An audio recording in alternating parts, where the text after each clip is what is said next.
conferencia que tenemos esta mañana la va a impartir don Rafael Aita, yo no sé si decir conocido como Capitán Perú, pero para nosotros pues don Rafael Aita, con su conferencia Los Incas Hispanos. Don Rafael es ingeniero industrial por la Universidad de Lima y graduado con mención cum laude del Colegio de Ingenieros del Perú, magíster en Administración Estratégica de Empresas, docente de la Escuela de Negocios y la Escuela de Ingeniería en la Universidad de Lima, docente en la Escuela de Ingeniería de la Universidad del Pacífico durante un tiempo, investigador del Instituto de Investigación Científica de la Universidad de Lima y del Centro de Investigación de la Universidad del Pacífico, expositor en conferencias internacionales y autor en revistas académicas de Colombia, España, Inglaterra y Japón. Y bueno, pues ya disfrutaremos con él un buen rato. Muchas gracias. Y como bien mencionó Ángel, estamos aquí para romper leyendas negras. Especialmente una muy fuerte, muy difundida, no solamente en España, sino en todos los países de Hispanoamérica, que es la relación entre españoles e incas. Y lo que se nos cuenta es que fueron enemigos desde el inicio, que el último inca Atahualpa sucumbió, ejecutado por Francisco Pizarro, que se llevó el oro del cuarto de rescate y que los demás incas o fueron aniquilados o vivieron en opresión y perdiendo todos sus derechos durante los 300 años de virreinato. Y esto ha alimentado una corriente indigenista que busca resarcir, no busca rescatar,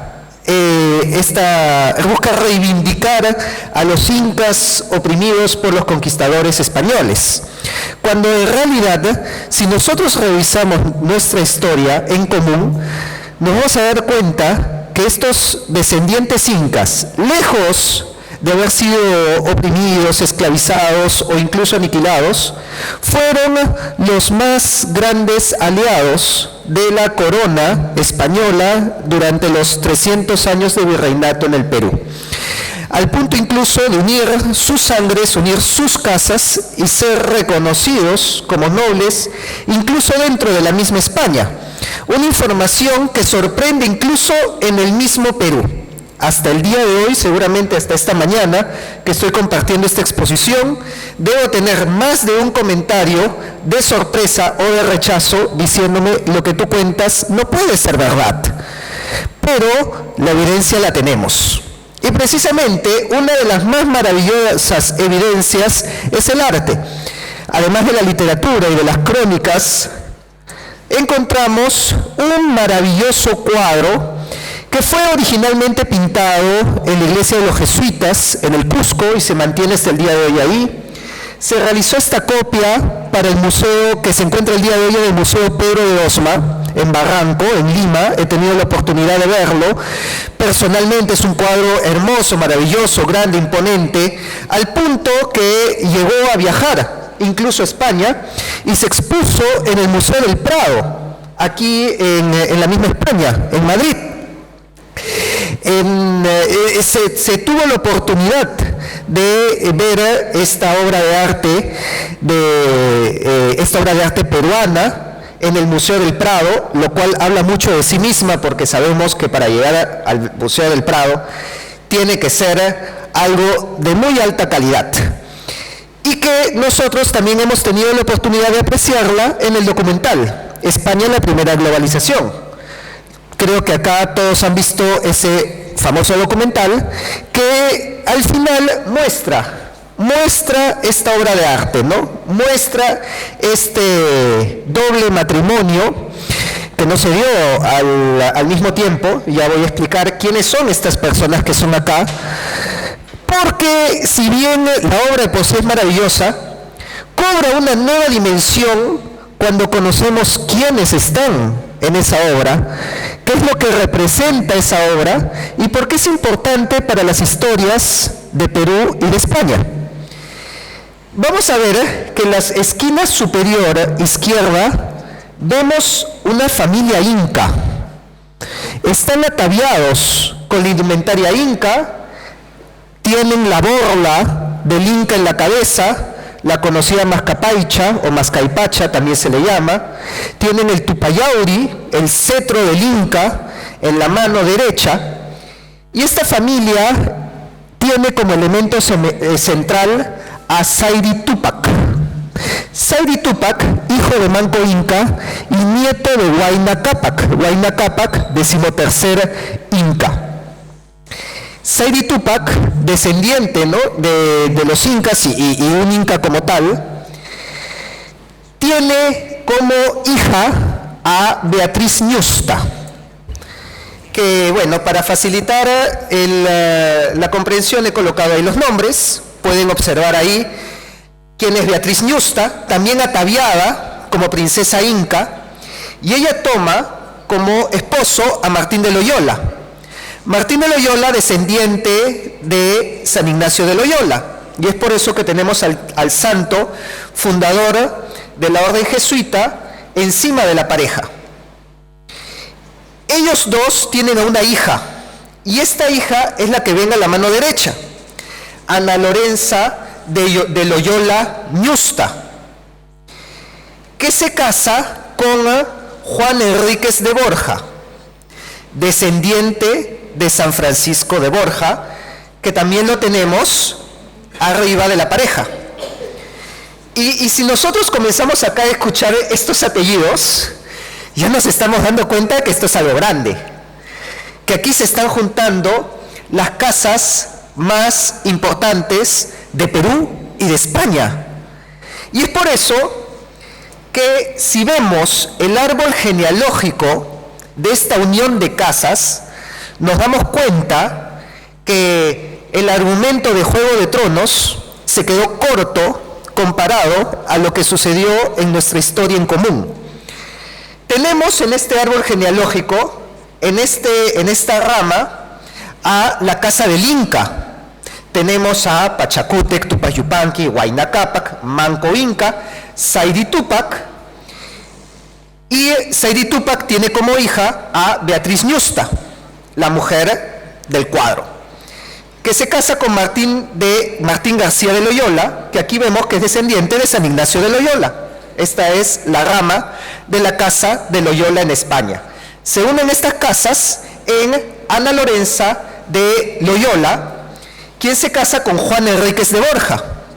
Y acá tenemos al santo San Francisco de Borja, que por el lado de padre era descendiente del Papa Borgia, Alejandro VI, que también lo tenemos acá, y por el lado de madre era descendiente de la casa de Trastámara. Y por eso tenemos aquí arriba a los reyes de Castilla y de Aragón. Y en un mismo árbol genealógico tenemos un papa, dos santos, los incas y los reyes de Castilla y de Aragón. Y esa unión se dio en nuestra historia a ese nivel de casas.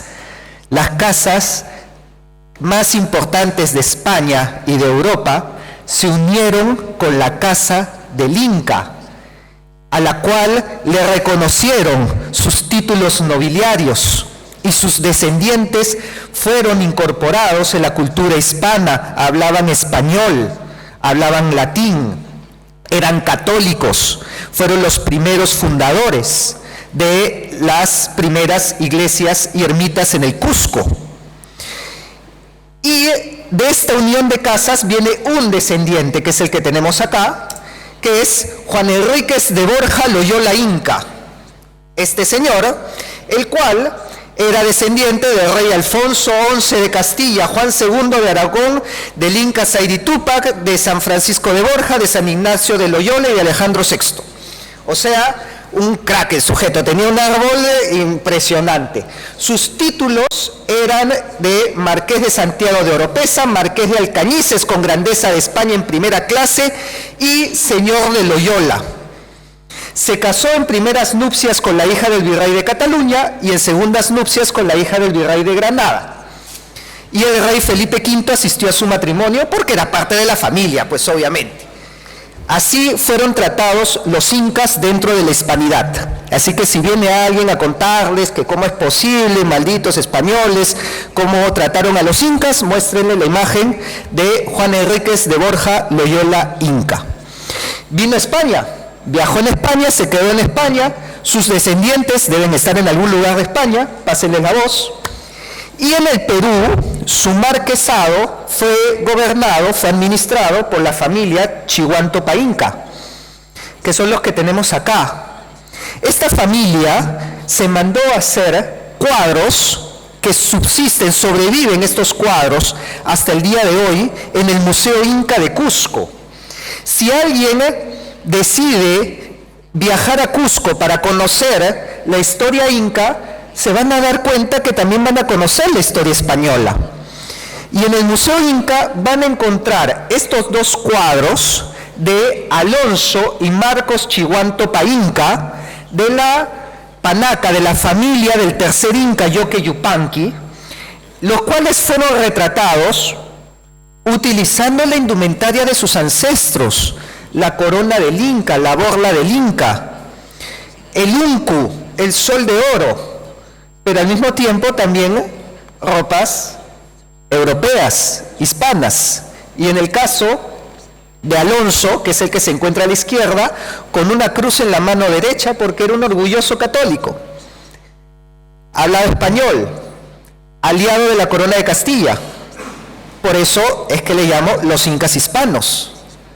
Eran hispanos, pero tenían el título de inca, eran descendientes incas, lo llevaban en su apellido y eran tratados como tal, porque si nosotros vemos los escudos de armas que les brindó la corona española a estos descendientes incas, y aquí les muestro el escudo de Felipe Tupac Inca Yupanqui, de Juan Tito Tupac Amaru, de el que le dio Carlos V a la familia de Inca Roca y también a la familia de Manco Cápac, encontramos que el rey los llama hermanos y altezas, les concede la condecoración propia y particular para ellos, el toisón de oro a perpetuidad, el derecho a presidir, a permanecer cubiertos en su presencia y presidir tribunales, consejos, cabildos en todos sus reinos y a mantener una pequeña corte con sus consejeros, como cualquier noble europeo. Y así vivieron algunos en Cusco y otros en España con estos privilegios. Esta es la integración, la unión que promovió la hispanidad desde la corona y que a nosotros se nos ha ocultado, porque esta historia ni siquiera se conoce en el Perú. ¿Y cómo puede ser posible que se nos oculte esta grandeza, ¿no? A ver, ¿qué otro imperio ha tenido esta cualidad de integrar y de unir a sus distintos reinos por todo el mundo con estos privilegios? Y es por eso que el virreinato del Perú se sostuvo durante 300 años, en que muchos cuestionan, pero ¿cómo fue posible que un puñado de españoles pudieran no solamente hacerse sino mantenerlo? Porque los españoles eran minoría en el virreinato del Perú.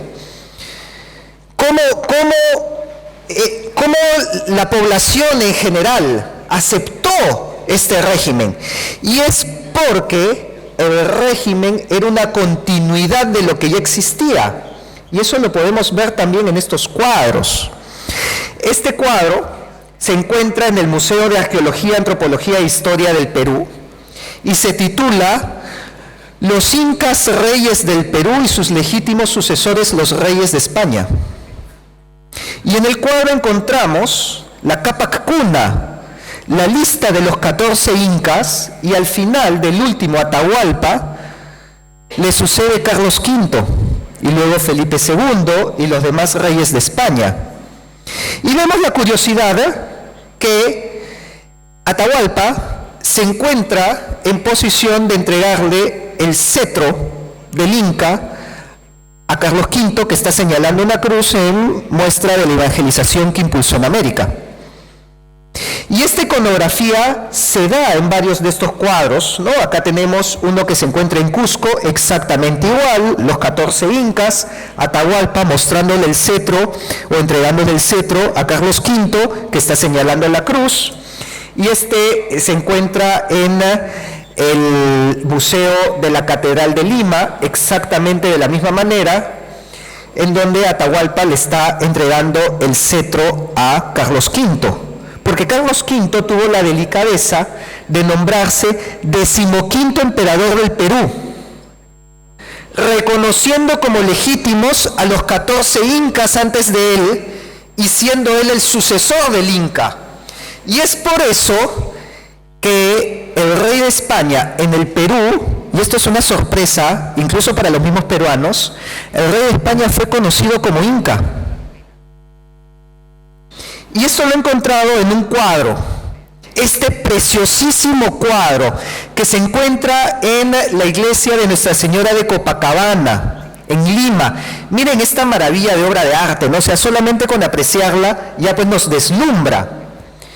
Pero además el contenido es más interesante, porque este cuadro fue mandado a hacer en 1693. En respuesta a un pedido que se le hizo a Carlos II.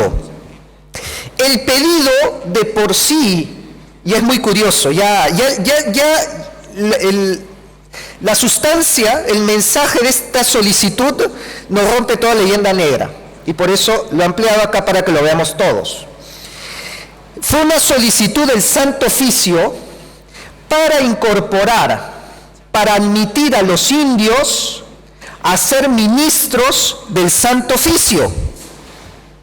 Y esto fue aprobado por edicto real de Carlos II el 16 de abril de 1693. O sea, cuando ustedes les digan, sí, que la Inquisición española persiguió a los indígenas de América, no solamente díganles que no los persiguió, díganle que los ministros de la Inquisición eran indígenas. O sea, si a ti te tocaba, en 1693, te tocaba la puerta a la Inquisición, probablemente era un indígena, que era ministro inquisidor, que te dijo, a ver qué tan cristiano eras, que no hayas caído en herejía. Bueno, ya de por sí esto es interesante, pero más interesante es cómo se dirigen a Carlos II, porque dice, los señores del Consejo Supremo de la Santa General Inquisición, que a nuestro poderosísimo inca, don Carlos II, Augusto Emperador de las Américas. Y no fue el único caso. Tenemos que en 1723 los incas desfilan por el nombramiento de Luis I, que fue rey por muy poco tiempo, solamente unos meses, pero en Lima le hicieron un homenaje, en donde los descendientes incas le dedicaron al heredero del grande inca español y al hijo del más augusto sol el mayor homenaje de su júbilo. Mientras que en 1725 las comitivas de los incas cerraron su participación en la mascarada, acercándose en orden a la galería del virrey, para después de algún breve poema pronunciar la exclamación «Viva el gran inca don Luis I». Así que de repente, si están buscando dónde está el inca, tienen que ir al Palacio Real de Madrid, porque el rey de España utilizó el título de inca a través del Translatio Imperii que se dio entre Sairí Túpac y el virrey Hurtado de Mendoza, una historia más larga. Pero acá vemos pues que obviamente los descendientes incas reconocían este nuevo orden, esta nueva institución, y también España los reconocía a ellos a través de una institución que fue creada por Carlos V para agrupar a los descendientes incas en lo que se llamó el Alferazgo Real. El Alferazgo Real organizó a las 12 casas de los incas, las 12 familias de los incas, representadas por 2 electores cada una, o sea, era un consejo de 24 electores, que una vez al año elegían al alférez real del Inca, que lo pueden ver en la imagen, ese hermoso cuadro que está en el Palacio Arzobispal de Cusco. Y el alférez real, descendiente del Inca, presidía, ya lo hemos visto, consejos, tribunales y las procesiones, como podemos ver en los siguientes cuadros. Acá tenemos a los 3 puestos de poder en el Cusco: el alférez real, el alcalde mayor y el alguacil mayor de Cusco, los 3 portando la borla del Inca, descendientes incas, arrodillados ante la Virgen María, junto con sus esposas. Este arco se encuentra en la iglesia del Triunfo, también en el Cusco, al costado de la Catedral de Cusco. Recomiendo verla, una preciosura de catedral, y al costado la iglesia del Triunfo. Y acá también vemos al alférez real presidiendo la procesión, ataviado como inca, portando el estandarte del rey en la mano derecha. El alférez real del Inca, con la indumentaria inca, presidiendo la procesión de Santiago. O sea, ¿qué más hispano que una procesión de Santiago en pleno Cusco? Que dicho sea de paso, las procesiones de Santiago en Cusco continúan hasta el día de hoy. Uno de los pocos países, una de las pocas ciudades de Hispanoamérica donde podemos ver una procesión de Santiago es Cusco, la capital del Tahuantinsuyo, la capital de los incas, donde yo acabo de estar ahora en 24 de junio, fiesta del Inti Raymi, fiesta del sol de los incas, y en pleno Inti Raymi sale en procesión el apóstol Santiago, en pleno Cusco, este año. ¿Qué más hispano que eso, no? Presidido, bueno, esa es una tradición que se remonta hasta esta época, presidido por el alférez real del Inca. Igual, de esta misma manera, vemos que esta procesión es del Corpus Christi.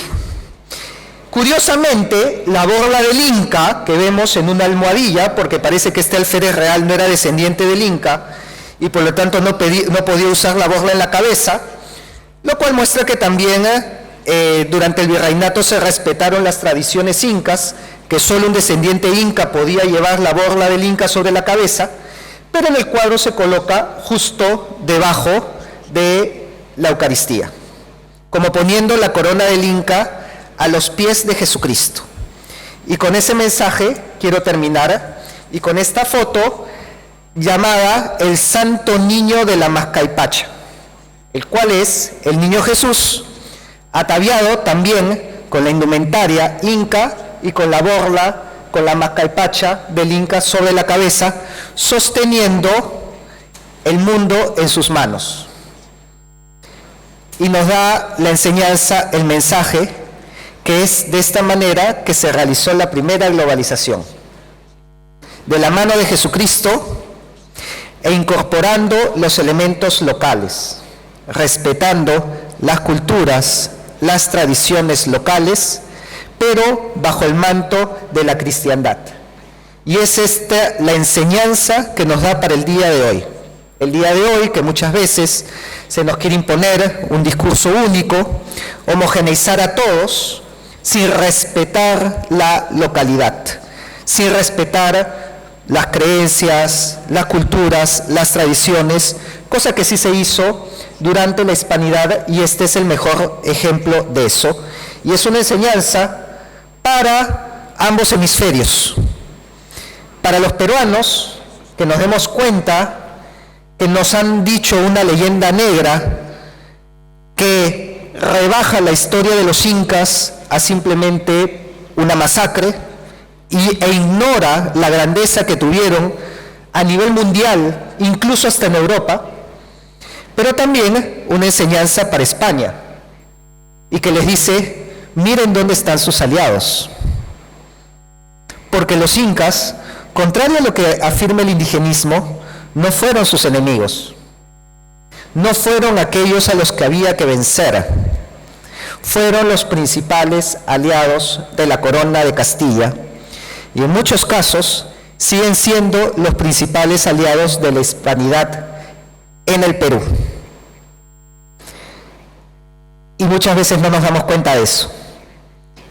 Así que tenemos que aprender a mirar dónde están nuestros aliados, dónde están aquellos también que lucharon por la hispanidad durante 300 años en todos los Andes, a valorarlos, porque esta es historia del Perú, pero también es su historia. Hay una frase que dice, no se entiende la historia del mundo sin la historia de España. Pero yo les agregaría a ustedes, no se entiende la historia de España sin la historia del Perú. Porque si ustedes no conocen el legado que tuvieron los incas durante el virreinato, va a ser muy fácil que los engañen con una leyenda negra y que les digan que más bien los españoles fueron a oprimirlos. Y es por eso que deben ustedes conocer su historia. Y cuando viajen al Perú, cuando viajen a Cusco, cuando vean libros sobre los incas, no digan, qué interesante la historia del Perú. Digan también, qué interesante la historia de España. Porque esto es lo que nos une a todos nosotros. Esto es lo que nos une a ambos hemisferios. Es más grande y más fuerte lo que nos une que lo que nos separa. Y llegará el momento en que nos demos cuenta que solamente nos está separando agua.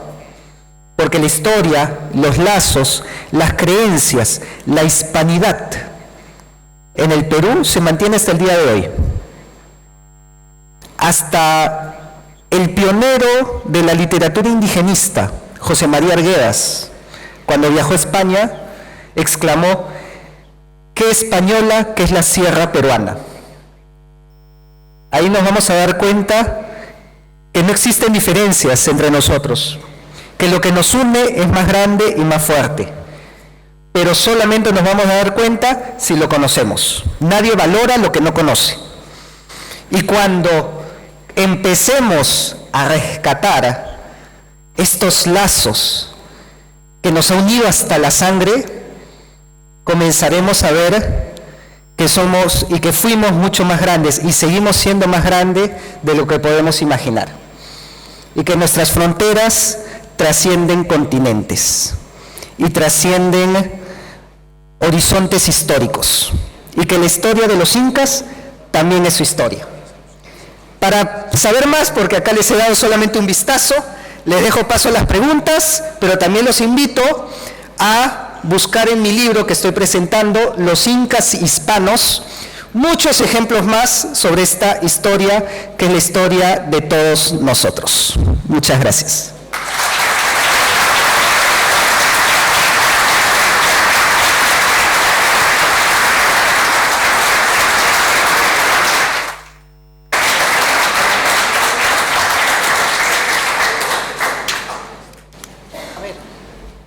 Voy a intentar poner los micrófonos en marcha para el turno de preguntas. Rafael, gracias por tu magnífica conferencia y mi pregunta concreta es, ¿cómo ves este indigenismo radical que se está extendiendo por toda Hispanoamérica? ¿Hay alguna forma de combatir eso? Gracias. Sí, gracias por la pregunta. Solamente voy a adelantar que si nosotros combatimos el indigenismo, empezamos perdiendo. Porque la guerra no es contra el indigenismo, la guerra es contra el enfrentamiento. No hay que combatir el indigenismo, hay que combatir el discurso, la dialéctica de confrontación, dicotómica, que nos polariza, que nos enfrenta, que nos dice que indígenas y occidentales, hispanos, están enfrentados, son enemigos. Eso es lo que hay que atacar. Y la mejor manera de afrontar eso es haciéndoles ver también a los indigenistas cuál es el bando en qué posición estuvieron sus antepasados.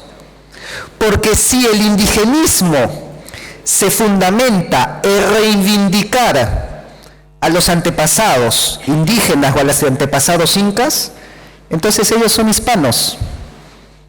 Porque los incas lucharon incluso militarmente a favor del rey de España, no solamente en el Perú, en la península. Y tenía, bueno, me he saltado la diapositiva de Dionisio Inca Yupanqui, de la panaca de Huayna Cápac, descendiente inca, que comandó un regimiento de dragones en España para luchar contra la invasión napoleónica y que tiene una calle con su nombre en Madrid. En el Perú no tenemos ninguna calle Dionisio Inca Yupanqui, pero en Madrid sí. Entonces ellos pelearon a favor de España. ¿Quieres reivindicar a tus antepasados indígenas? Reivindica la hispanidad que ellos defendieron. Y cuando ellos se dan cuenta de eso, también abandonan el discurso de confrontación, de polarización. Y como dije, no somos enemigos. Fuimos los principales aliados y esa es la mejor manera de salir de esta confrontación que solamente nos desgasta a los dos y que si seguimos peleándonos no va a terminar ganando nadie, solamente nuestros enemigos. Gracias, Rafael.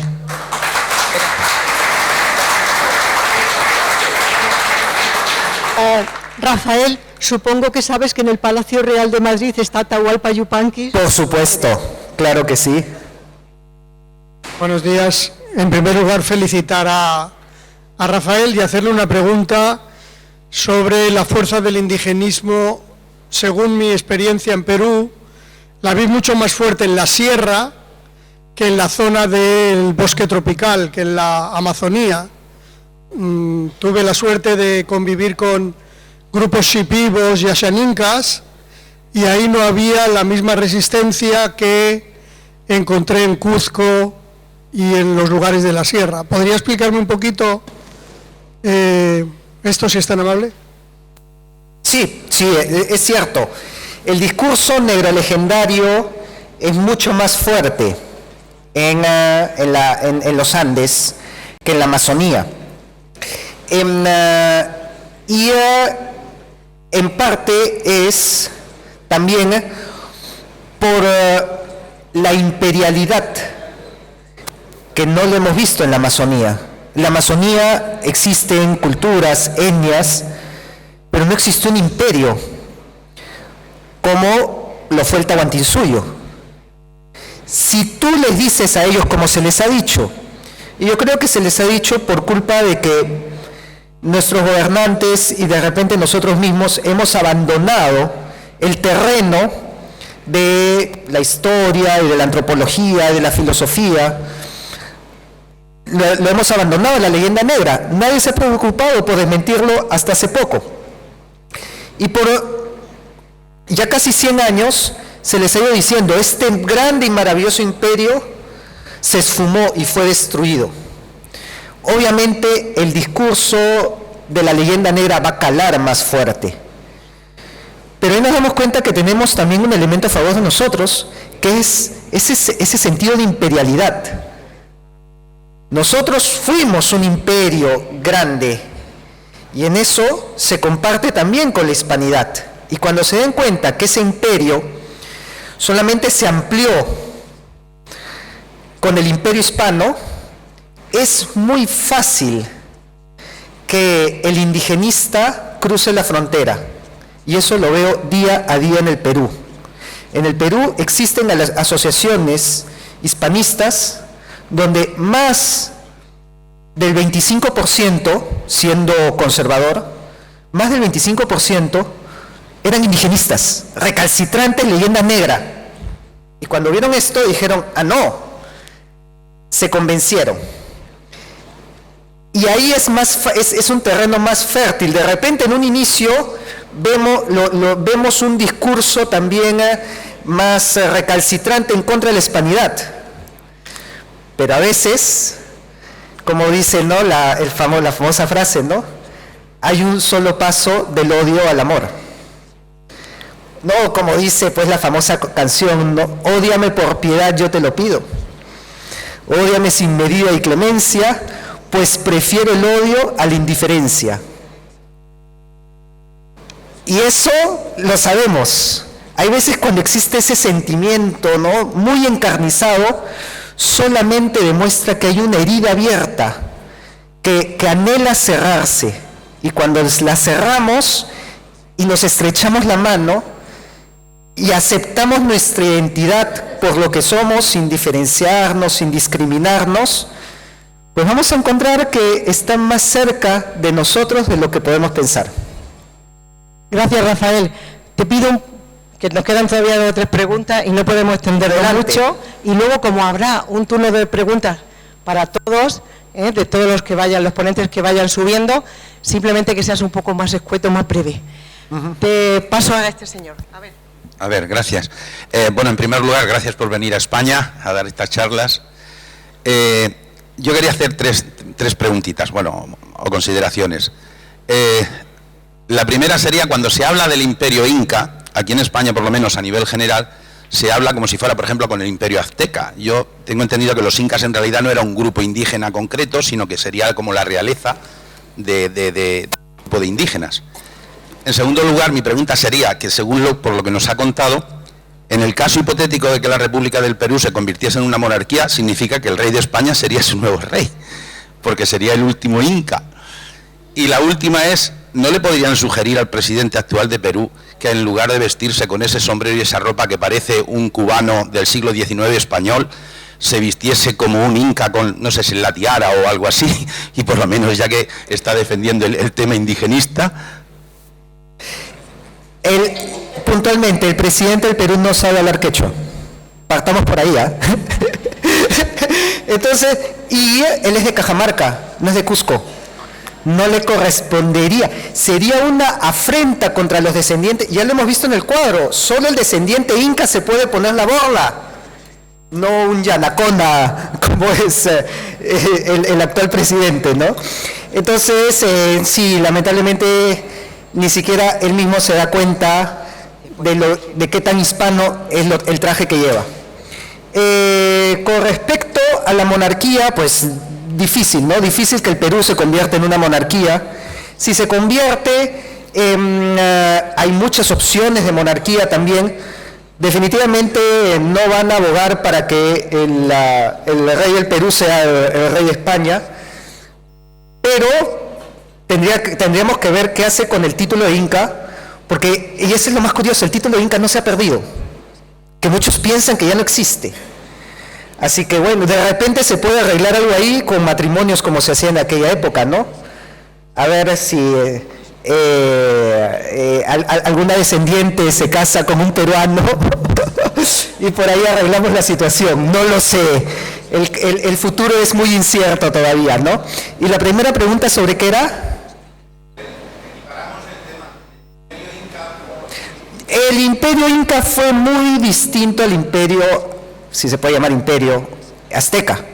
No me quiero meter en historia mexicana porque no es mi especialidad, pero los incas tuvieron un proyecto integrador que se puede ver primero a través de la extensión del quechua en todos los Andes y segundo a través de los caminos incas, del Capac Ñan, el gran camino inca, que muchos me han dicho que quieren recorrerlo, que es el sistema nervioso de los Andes y que hubiera sido imposible la conquista sin que exista este camino inca.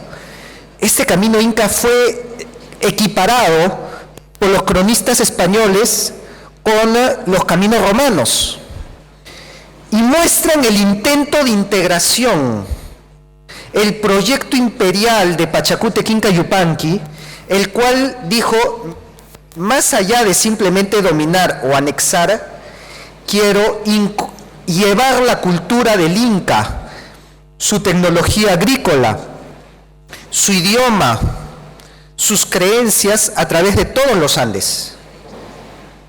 Y es por eso que el virreinato pudo acoplarse fácilmente sobre esta base y se construyó el virreinato sobre la base organizacional de los curacas y de infraestructura del Tahuantinsuyo, cosa que ya vemos que incluso por extensión fue muy distinto que en México. Así que solamente ya para concretar, para cerrar la idea, he visto que se comete muchas veces ese error, ¿no? Incas y aztecas. Es como decir romanos y vikingos. O sea,